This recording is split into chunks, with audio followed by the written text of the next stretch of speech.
Hello and welcome to a brand new video. Hope you guys had a fantastic day. So yes, and see by today's title and thumbnail, we are back with another Premier League prediction. That is right, today I am predicting Premier League Game Week 3. That is right, man.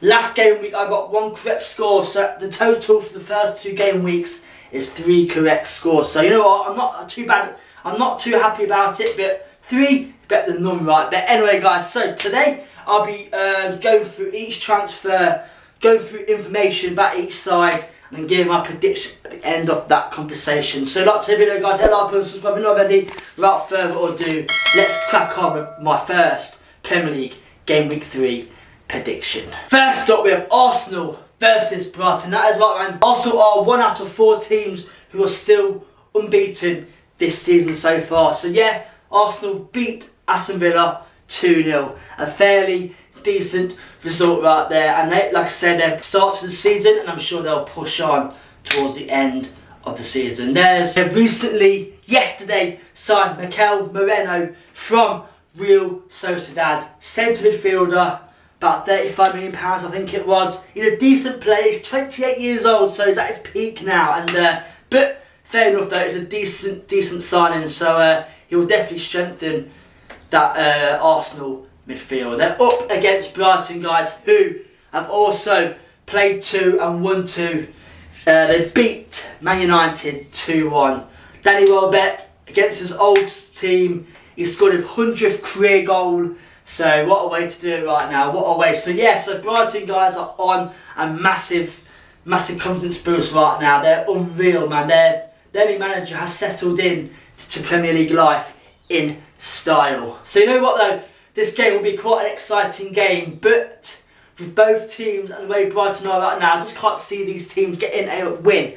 So that is right guys, I've got this first game to end as a 1-1 draw. Next up we have Brentford versus Southampton. Brentford lost 2-0 to Liverpool at the weekend. You know, the thing about Brentford right now is they are lacking a striker, okay? Obviously Ivan Toney is set to lead to the Saudi team or even Chelsea, and they've lost their Igor Thiago, who they signed this season to replace him, is also injured due to an MCL injury. So you know what, Brentford have no striker, and that is a big problem for them. But apparently Thomas Frank has said he does not want a striker. He's going to wait until their new signing comes back. But you know what, it's going to be quite tight. Apparently he's out to December, so we'll see what happens like that. But you know what, they won their first game though, and they've lost against Liverpool, so no shame in that, and they've got 3 points though, so not too bad.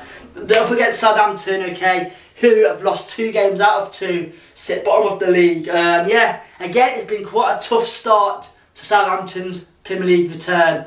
I get it, they lost only 1-0 Newcastle, I think it was, and then they also lost 1-0 to Nottingham Forest at the weekend. So you know what, they aren't conceding many goals, but they ain't scoring goals either, and that is a big problem, okay. So I do believe Brentford will be too strong for Southampton though, so that's why I've got Brentford to beat Southampton 2-1.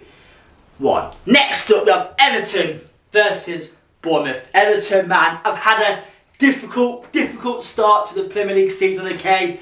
They've played 2, scored no goals. They lost 3-0 first game and 4-0 against Spurs in their latest game. So they have conceded 7 goals and scored none so far this season. You know what? Everton, man, are looking quite poor at the start of the season, okay? They've obviously been thrashed twice now, and when you lose twice heavily, it will have a massive effect on the team, okay? Sean Dyche said there's no news about new transfers coming in, so I think Everton have done all their business this year. To be fair, it's not been a very successful one either, so Everton could find themselves in deep trouble, okay. They're up against Bournemouth, okay, who have played 2 and drew 2. Their recent game, they drew 1-1 to Newcastle. You know what? A fairly decent start to the season. Played 2, drawn 2. You can't really ask much better. It's better than losing, right? It's better than you got 2 points on the board. But yeah, I don't know. I think Bournemouth guys could be too strong for Everton. Bournemouth are set to sign Kepa from Chelsea on loan.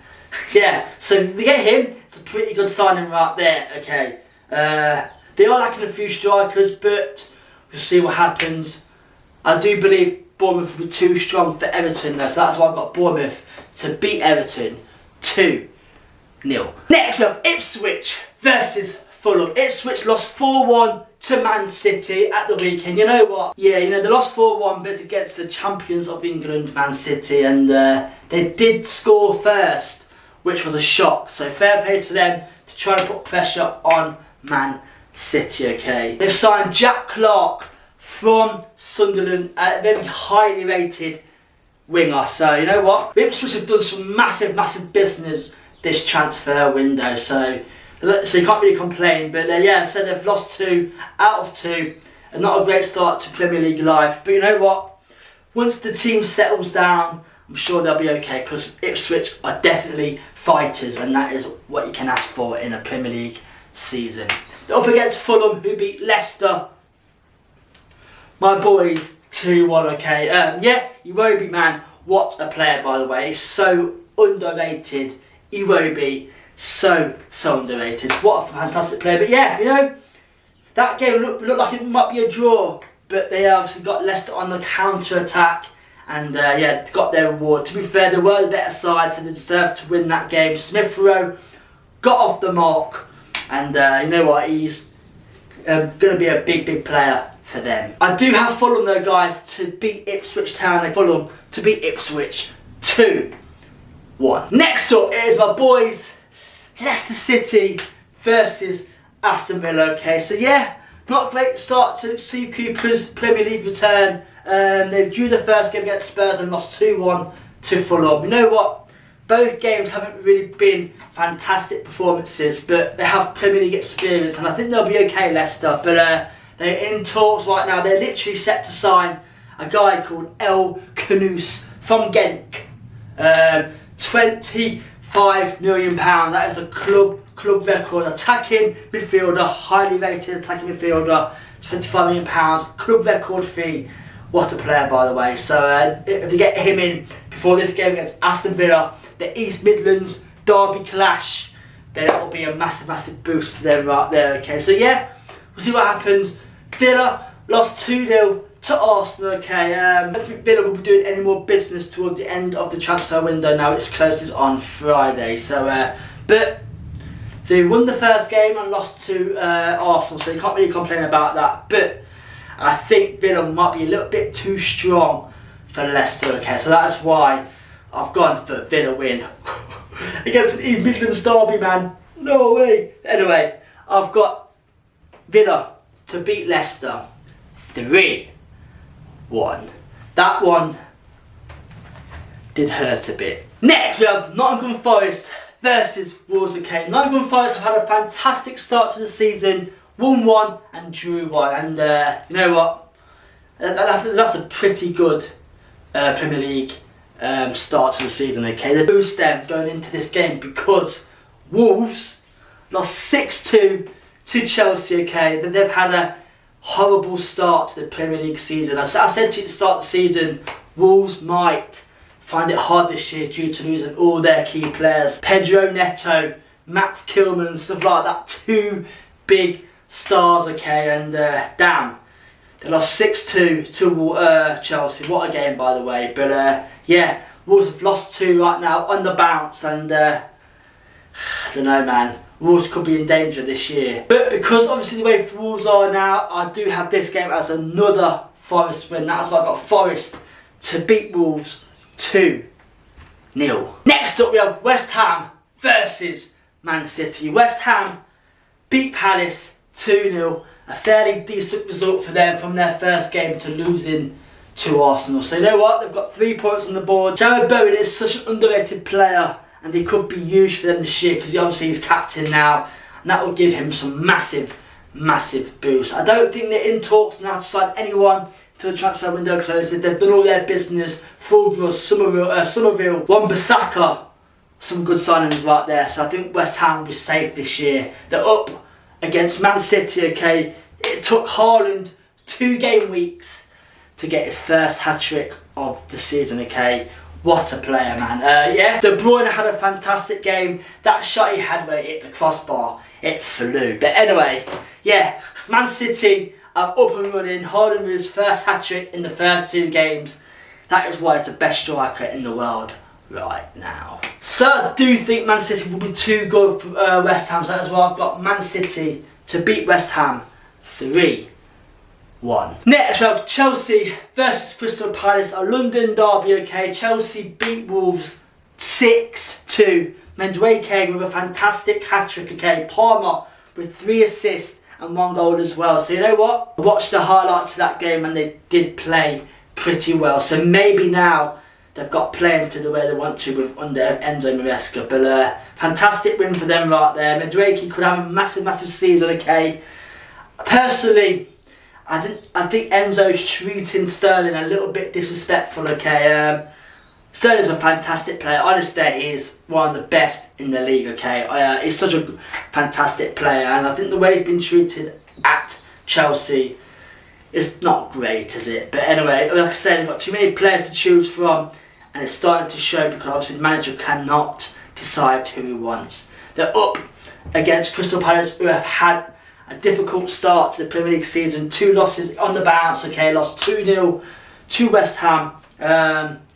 Again, they are lacking that quality up front. They're in talks to sign Eddie Nketiah from Arsenal on a permanent deal, so he'll give them a massive boost if they get him up front, because obviously Mateta is great, but he's not been at it since the Olympics, you know, Paris and stuff like that. So I think Chelsea will be a bit too good for Palace, because Palace are on a bit of a. Well, I've got Chelsea to beat Palace 2-1. Next we have Newcastle versus Spurs. Newcastle drew 1-1 to Bournemouth at the weekend, okay. Newcastle also have 4 points, so they've got off to a pretty decent start in the Premier League, okay. There's really no news about Newcastle. I think they might lose Trippier, okay, because I don't think he actually wants to be there. Obviously their biggest confidence boost for them is having back Tonali, okay. Tonali is a fantastic centre midfielder. So he got banned last year for about 10 months, I think it was, but he's finally back. I think it's back this weekend, so that would be a massive boost for them right there. Fantastic player. They're up against Spurs, who beat Everton 4-0. Son is back on the score sheet. When they get Son playing to his best, Spurs are such a better side. Obviously people are saying Son is probably past it now. I don't think he is. Son is a fantastic player, and Spurs have done well to keep him for the last 2 to 3 years. That 4-0 win against Everton will give them some massive boost, okay. So both of these teams, have both got 4 points, and I think this game will be quite a tight game. So that's why I've got this game, guys, to end as a 1-1 draw. The biggest game of the weekend, apart from the East Midlands derby, of course, it is Man United versus Liverpool. Man United lost 2-1 to Brighton, man. But yeah, like I say, they put Xerxes on the bench again. I don't know why they did that. Mason Mount cannot do it anymore. What's happened to Mason Mount, guys? His form has dropped massively in the past 2 to 3 years. One point he was England starter, now he can't even get in the side. I think Man United's transfer window is officially done. They signed some good players this year, De Ligt and Xerxes and stuff like that, so 2 big players. The biggest confidence boost for them is getting Bruno Fernandes new deal signed, so that's good news for them right there. They're up against Liverpool, who have 1-2 right now on the bounce, who sit top of the league as well. And Slot's got off to a fantastic start. Salah is looking a different quality. Obviously, at the end of last season, he was looking a little bit off. I thought that that was probably it for him. But he's got off to a fantastic start in the Premier League this year. And Slot, the way they play football now is like counter-attack, and it suits their style of play. So Liverpool could be up there this year, fighting for that Premier League title. So just on that, I think Liverpool will smash Man United. That is right, guys. I've got Liverpool to beat Man United 3-1. And there we have it, guys. That is my Premier League Game Week 3 predictions. If you'd like to do that video, guys, hit that like button, subscribe if you're not ready, and if you agree with any of my decisions, let me know as well. So yeah, Game Week 3. This is the last game week for a few weeks now due to the bloody international break, which we can't stand right now. So I'll see you guys next week for a brand new video. See you in the next one. Good and good night.